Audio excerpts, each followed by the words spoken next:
we must address lymphedema. Hello everyone, I'm Makoto Mihara from the Lymphedema Surgery Department at Mukumi Clinic. Today, I would like to talk about state-of-the-art lymphedema treatment. Please feel free to ask any questions. Firstly, let me explain the normal flow of lymph. Lymph flows from the toes, passing through the inner side of the foot and entering the popliteal lymph nodes. Inside the pelvis, the lymph nodes on the right and left merge to form the thoracic duct, which ascends near the lumbar vertebrae, ultimately merging the flow from the right hand and the flow from the left hand before returning to the heart.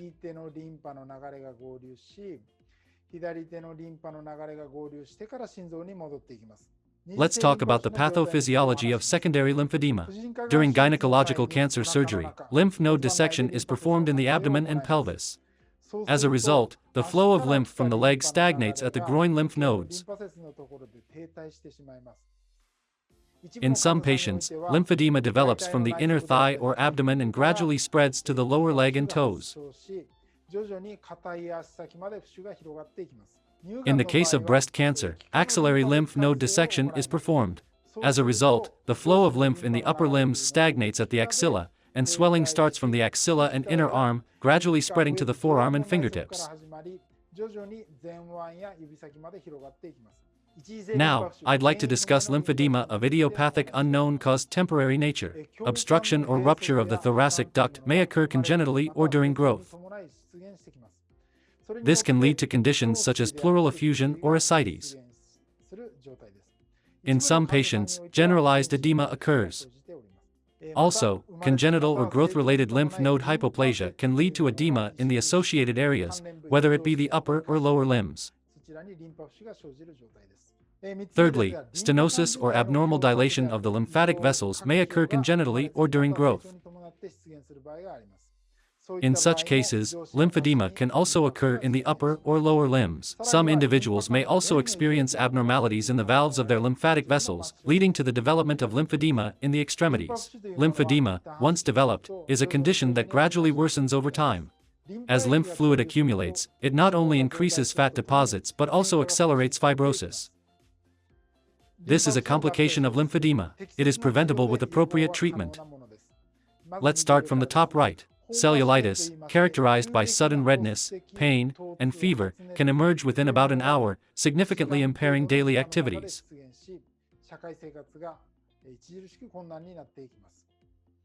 Furthermore, in the lower right area, due to immune abnormalities or deficiencies, cancer occurrence becomes highly likely. These are two key points to remember in lymphedema diagnosis and management today. First, ensuring accurate diagnosis. Second, selecting appropriate treatment based on this accurate diagnosis. These are of utmost importance. Firstly, obtaining an accurate diagnosis related to swelling. There are about 6 differential diagnoses. These include internal organ disorders, venous abnormalities, lymphatic abnormalities, aging, obesity, and lack of exercise. Differential diagnoses are made based on thorough examinations. I hope you can review the materials for these tests, but having this much should be sufficient. Regarding lymphedema testing, there are 3 for assessing swelling and mainly 4 for evaluating lymphatic function. One aspect is the echo findings when there is swelling. There's a normal image in the lower right. As lymph fluid accumulates, it collects between fat and cells, resulting in this cobblestone-like appearance seen in echo findings. One of the most important tests is lymphoscintigraphy. Introduced for national insurance coverage in November 2019, this test involves injecting a radioactive isotope into the foot. It is absorbed by the lymph nodes in the groin, where the right and left sides converge in the pelvis and return to the heart via the left venous angle.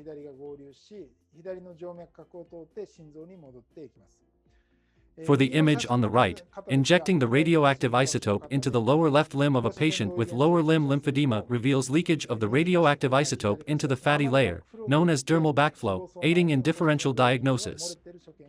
This assists in making a differential diagnosis. Next, let's discuss indocyanine green ICG lymphography. In normal cases, it displays lymphatic vessels in real time after ICG injection. It progresses gradually in severity as splash, stardust, and diffuse patterns. Lymphatic ductography MRI provides detailed information on the course of lymphatic vessels, areas of stasis, or sites of swelling.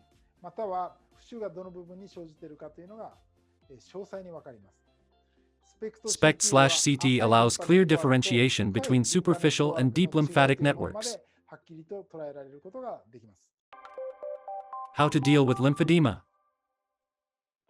Now, let's discuss appropriate treatment for lymphedema. The most crucial aspect is non-surgical, emphasizing conservative therapies and rehabilitation. As for the involvement of plastic surgery, it relates to surgical treatments above.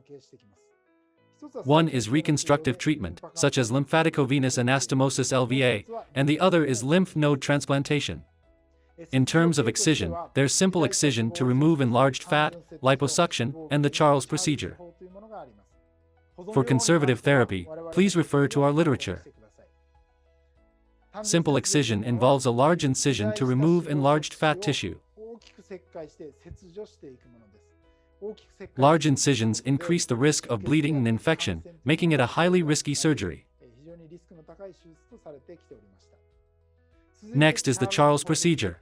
The left side shows the pre-treatment photo. The right side shows the post-treatment photo. The surgery involves complete excision of facial skin and fat tissue, with the harvested skin grafted onto the fascia.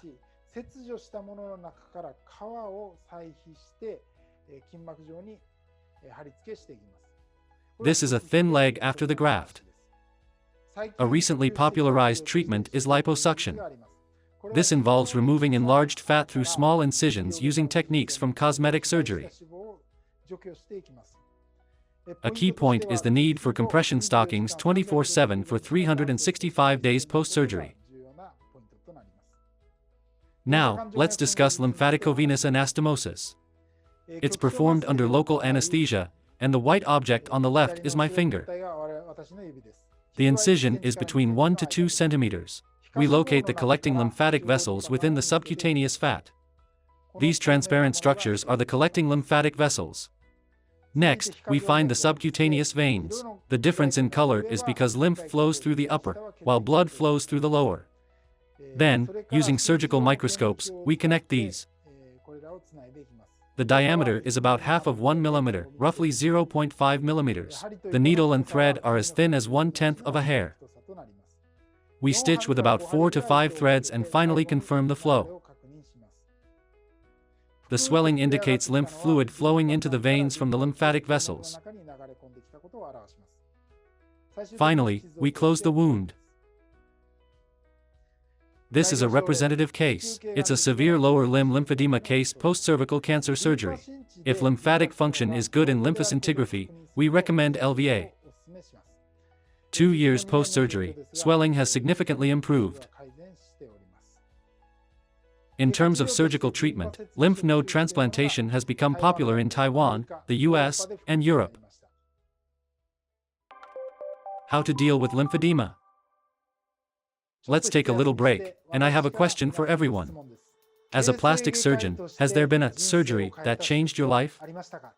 The surgery that significantly changed my life as a plastic surgeon happened in my 5th year after graduation. One night in my 5th year after graduation, I received a sudden call from the ambulance. It was a patient who had been refused admission by over 20 medical facilities and had elapsed about 4.5 hours post-amputation. The local doctor had explained to the patient and family, "Please give up on this hand." At the time, I was working at the university hospital, and the operating room was full, making immediate surgery impossible. There was concern that if ischemia continued, the hand would necrose. So, we came up with the idea to perform emergency treatment blood flow restoration in the outpatient room until the operating room was available. We informed the ambulance that we would accept the patient at the emergency department. It's the emergency room. We identified the dorsalis pedis artery and vein under local anesthesia. Our idea was to temporarily restore blood flow by anastomosing the amputated hand's artery and vein to the dorsalis pedis artery. After the anastomosis, the hand returned from its original dusky color to pink. We waited in this condition until the operating room became available. Then, we moved to the operating room and performed reattachment surgery. We connected one artery and two veins. The surgery was successful, and the patient is undergoing postoperative rehabilitation. The patient and their family were very grateful and expressed their gratitude to Dr. Mihara for life. The surgery that significantly changed my life as a plastic surgeon happened in my 5th year after graduation. It's so rewarding to receive lifelong gratitude from patients, and it motivates me to continue microsurgery. How to deal with lymphedema. Now, back to the main topic. Let me introduce the 5 English papers we have presented. First, the technique of identifying lower limb lymphatic regions using ICG examination. There were issues in lymphatic research and diagnosis 20 years ago. One reason was the lack of accurate information. The second was the scarcity of clinical imaging diagnostic methods, and furthermore, while detailed illustrations of lymphatic vessels from 200 years ago exist, when examined, the drawings depict lymphatic vessels in a very simple form, raising doubts.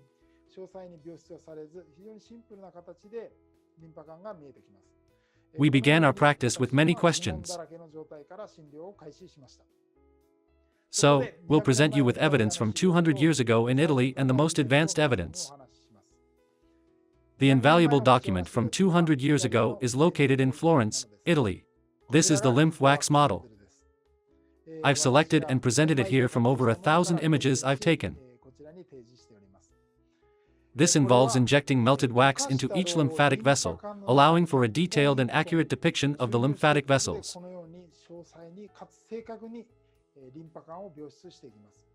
The angles of the hands and faces are very specific. These LymphaWorks models, created at the time, served as both medical references and works of art, presented as gifts to kings of various countries.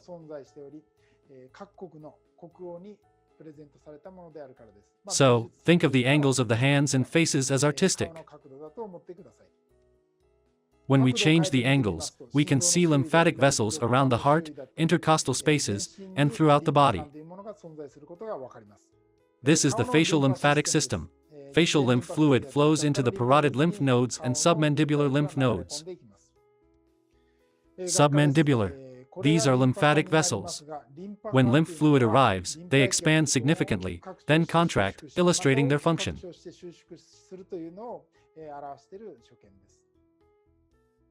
This is the lymphatic system of the left chest.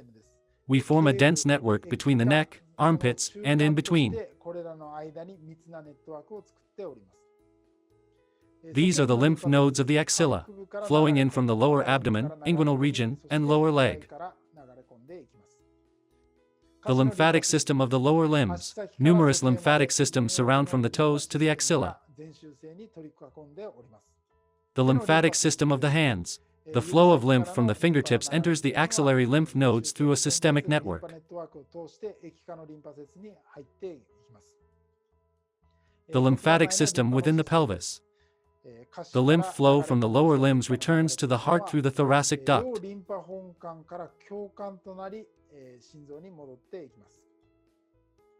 Lymphatic research uses mercury. As a result, many researchers suffered mercury poisoning, leading to a 200-year hiatus in lymphatic research. In 2006, an innovative device was introduced from Japan, known as the indocyanine green ICG lymphography. Let me introduce the examination method. It allows real-time visualization of lymph flow by injecting it into the interdigital space and tracking its flow. We will demonstrate the contraction and valve movement of the collecting lymphatic vessels. When lymph fluid arrives, the collecting lymphatic vessels expand and contract, while valves prevent backflow.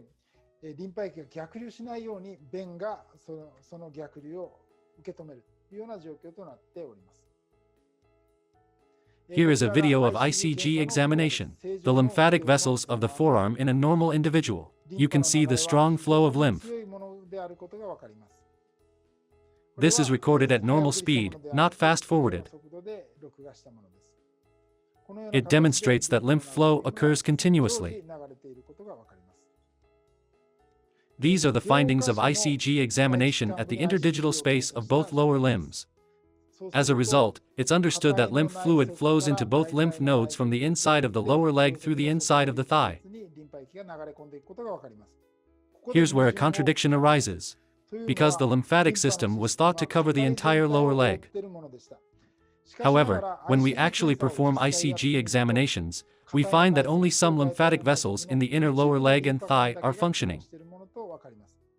So, it turns out that the lymphatic system doesn't always have all vessels active, only some are, particularly in emergency situations like infections or cancer, where other lymphatic vessels begin to function as collateral lymphatics.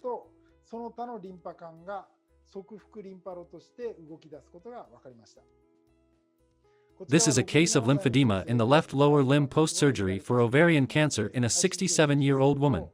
When ICG is injected, abnormal findings occur due to ICG refluxing into the fat layer or dermis of the skin. This has enabled early diagnosis. So, we meticulously examine where the lymphatic vessels are damaged. Here, the lymphatic vessels pass through collateral lymphatics to the inner lower leg. At this point, we observe a breakdown, indicating the interruption of lymphatic vessels. Nowadays, we can even highlight the site of lymphatic vessel damage clearly by adding color. Next, we reported on the pathophysiology of secondary lymphedema. We reported that lymphatic vessels harden after lymph node dissection. These images serve as the conclusion. It's a cross-section of a collecting lymphatic vessel. As mentioned earlier, collecting lymphatic vessels expand and contract in response to lymph fluid. Without lymph fluid, they remain collapsed.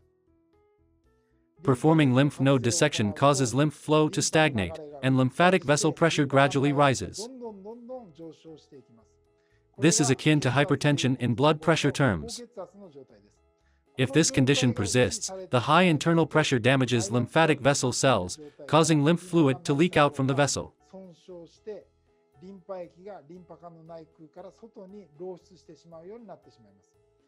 Furthermore, signs of lymphatic vessel hardening emerge, where the vessel walls thicken, gradually losing function until the lymphatic vessel lumen is obstructed, resulting in the loss of lymphatic function.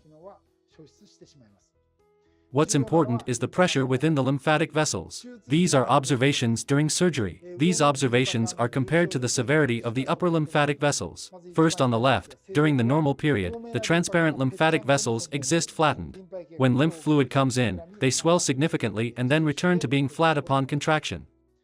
When lymph node dissection is performed, as mentioned earlier, the pressure inside the lymph increases, and the lymphatic vessels swell up like balloons. It becomes like a water balloon. If this condition persists, lymphatic vessel hardening begins, the lymphatic vessel cells are damaged, and lymph fluid starts leaking from the lumen to the outside. Ultimately, it's understood that the lumen narrows. Immunostaining was performed. The second one stains smooth muscle cells, called alpha SMA. These brown areas are smooth muscle cells, gradually thickening and ultimately causing lumen narrowing, as you can see. The third is podoplanin, indicating lymphatic endothelial cells. Normally, you can see areas where the activity is strong 1+ and areas where it's faint. During lymph node dissection, the pressure inside the lymphatic vessels increases, and the lymphatic vessel cells become increasingly active. As a result, the staining becomes darker, indicating efforts to prevent lymph fluid leakage from the lumen. Gradually, the activity diminishes, and it becomes evident that lymph fluid is leaking from the lumen to the outside, eventually disappearing. In that sense, it's understood that the onset of lymphedema occurs when leakage of lymph fluid begins at this point. Furthermore, it can be said that the condition of increased pressure within the lymphatic vessels due to lymph node dissection indicates that abnormalities have already begun. This is an electron microscope observation. On the left is a normal image, where the lumen of the lymphatic vessel is seen to be enlarged. On the right is a sclerotic observation, where it can be seen that the lumen of the lymphatic vessel is greatly narrowed. Our principle is this. When symptoms such as increased pressure inside the lymphatic vessels are present, we opt for lymphaticovenous anastomosis surgery to reduce the pressure within the lymphatic vessels. Conversely, in cases where lymph fluid leaks out and the pressure inside the lymphatic vessels is very low, as seen in the chronic phase, we recommend conservative therapy to promote an increase in lymphatic pressure.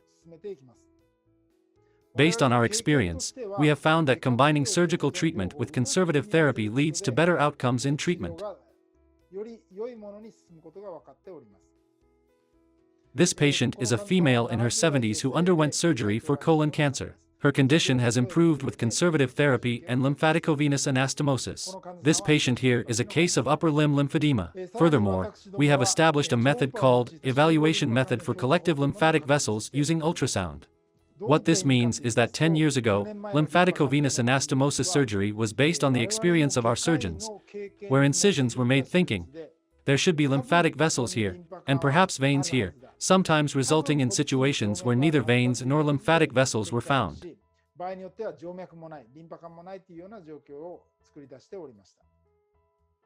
Nowadays, with the use of ultrasound, we can accurately identify collective lymphatic vessels and subcutaneous veins. This has relatively improved the success rate of surgeries.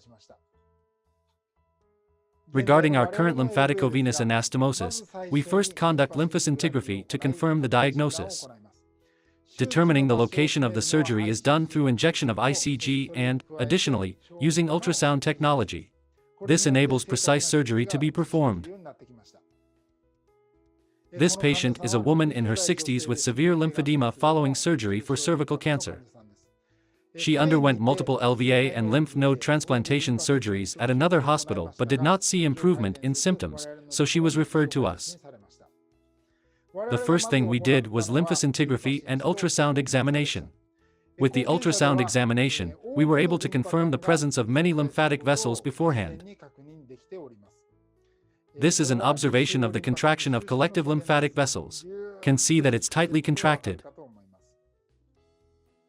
Next, you can observe the flutter of the valves in the lymphatic vessels.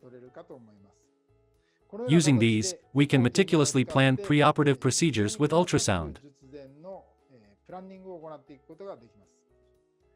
Even patients who were severely affected before surgery seem to have improved significantly 2 years after treatment. Using ultrasound-guided LVA surgery, even in severely affected cases, ensures reliable outcomes. I hope you all remember that. We must address lymphedema. Now, let me introduce our most severe cases from the past few years. This is a 92-year-old female patient with primary lymphedema. She has had lymphedema since birth, and it has gradually worsened over time. The exacerbation was caused by recurrent pleural effusion, alternating between exacerbation and remission. That's the pathology we've elucidated. Unknown dilation of the thoracic duct and lymphatic vessels existed in this patient from the beginning. And when compression therapy or other trauma was applied, the pressure inside the lymphatic vessels increased, leading to rupture of the lymphatic vessels in the thoracic cavity, resulting in pleural effusion. It was found that this led to the appearance of pleural effusion. Here's the treatment we chose. The goal is to create new drainage pathways for lymphatic fluid by performing both antegrade and retrograde LVAs in the lower limbs. Postoperative progress. After performing LVAs and significantly reducing lymphatic fluid retention, we proceeded with simple excision. When incised at point A, it's evident that chyle is leaking. LVAs were performed for both antegrade and retrograde flow at point B. After surgery, no pleural effusion occurred at all. Postoperative rehabilitation. She was finally able to walk and was very motivated.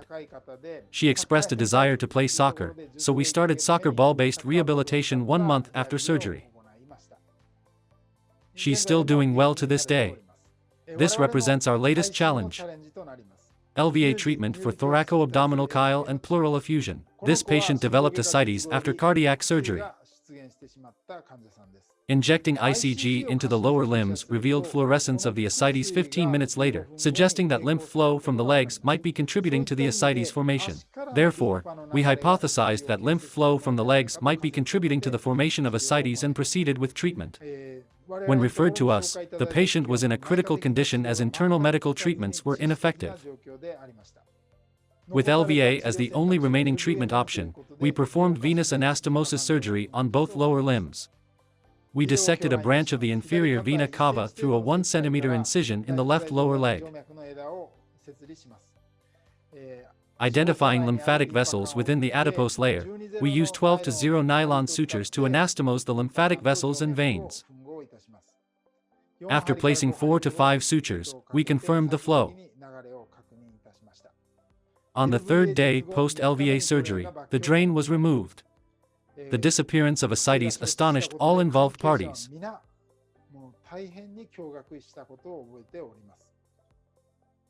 In summary, there are 2 key points to remember in lymphedema treatment. First, accurate diagnosis. Second, implementing appropriate treatment based on the diagnosis. Furthermore, young doctors can propose advanced treatments to patients by adding creativity to both diagnosis and treatment.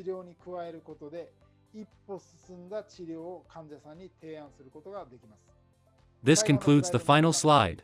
Here's a message from me to young plastic surgeons. To enrich your career as a plastic surgeon and gain the trust of patients, first, strive to excel in a field where no one can surpass you. Second, expand your network of colleagues in the same field domestically and internationally.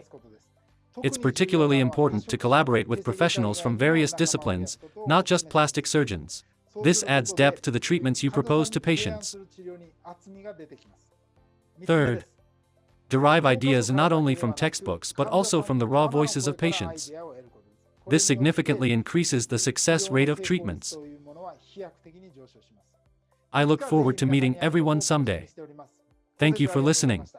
I believe we covered the cutting-edge aspects of lymphedema. If any interested doctors are present, please contact me. I pray that your careers as plastic surgeons will be fulfilling. Let's meet again someday at a conference or elsewhere. Well then, thank you for your hard work. Makoto Mihara, Lymphedema.